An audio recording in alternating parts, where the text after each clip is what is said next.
माँ, तुम रो क्यों रही हो?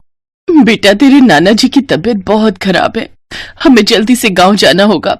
पर माँ, नाना जी को क्या हुआ? ललिता की बात सुनकर छोटा रौनक भी उदास हो गया।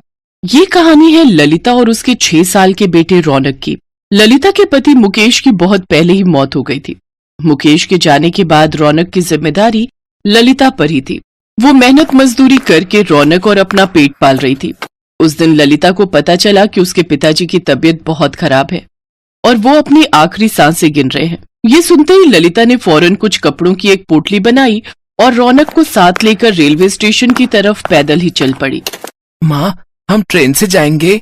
हाँ बेटा, इस टाइम गांव जाने के लिए कोई बस नहीं मिलेगी, इसीलिए ट्रेन से जाना पड़ेगा। अच्छा सुनो माँ, कुछ खाने को है क्या? बहुत भूख लग रही है। ललिता के घर से रेलवे स्टेशन की दूरी बहुत ज्यादा थी और पैदल चलते चलते रौनक को बहुत तेज भूख लग गई थी। ललिता ने अपनी पोटली खोली तो उसमें 2 सूखी रोटी रखी थी और साथ में एक प्याज था। सूखी रोटी देखकर रौनक का मुंह बन गया, लेकिन वो भी जानता था कि उसकी माँ ललिता और वो बहुत तेजी में स्टेशन के लिए निकले थे। रौनक ने चुपचाप रोटी और प्याज खाया और ललिता की गोद में ही सो गया। फिर थोड़ी देर बाद, उठ रौनक, देख ट्रेन आ गई, चल बेटा जल्दी उठ जा। अरे वाह, कितने दिन बाद आज हम ट्रेन में जाएंगे। रौनक को ट्रेन में बैठने की खुशी थी, लेकिन ललिता के आंसू थम नहीं रहे थे। उसे तो अपने पिता की चिंता सता रही थी। पूरे सफर के दौरान रौनक बस खिड़की के पास बैठकर बाहर की चीजों को निहारता रहा।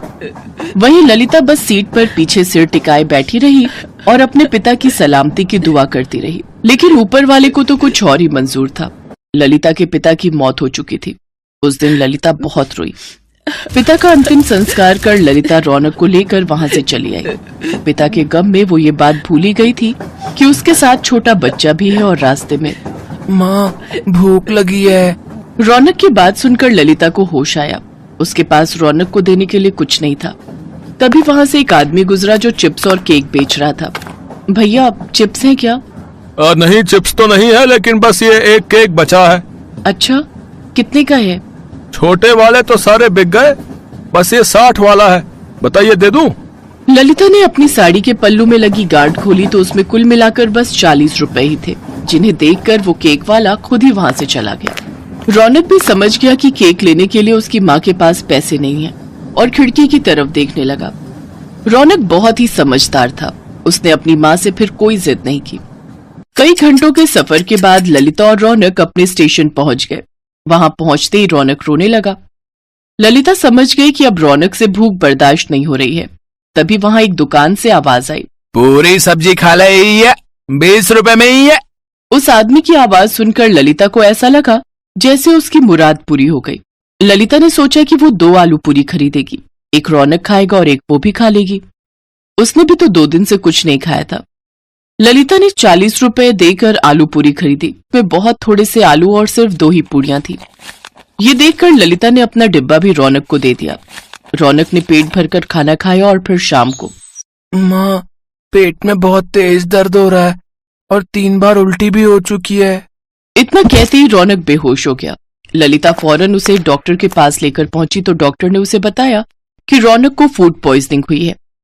ललिता को समझते देर नहीं लगी कि ये सब उस आलू पूड़ी की वजह से हुआ है जो उसने रेलवे स्टेशन से खरीदकर रौनक को खिलाई थी। फिर पूरे 1 हफ्ते बाद जब रौनक की तबीयत में कुछ सुधार हुआ तो उसने अपनी माँ से कहा, माँ, वो आलू पूरी बहुत ही गंदी थी, मैं उसी से बीमार हुआ हूँ। पता नहीं मेरे जैसे और कितने बच्चे बीमार होंगे उन गंदे अंकल की आलू पूरी खाकर। रौनक ने लाख टके की बात कही थी, जिसे सुनकर ललिता सोच में पड़ गई। और फिर थोड़ी देर सोचने के बाद ललिता को उसके जीवन का मकसद मिल गया और नया रोजगार भी। ललिता ने स्टेशन के पास ही अपनी नई झोपड़ी बनाई और वहीं बड़ी सी कढ़ाई रखकर एकदम ताजी आलू की सब्जी और गर्मा गर्म पूरियां तलने लगी।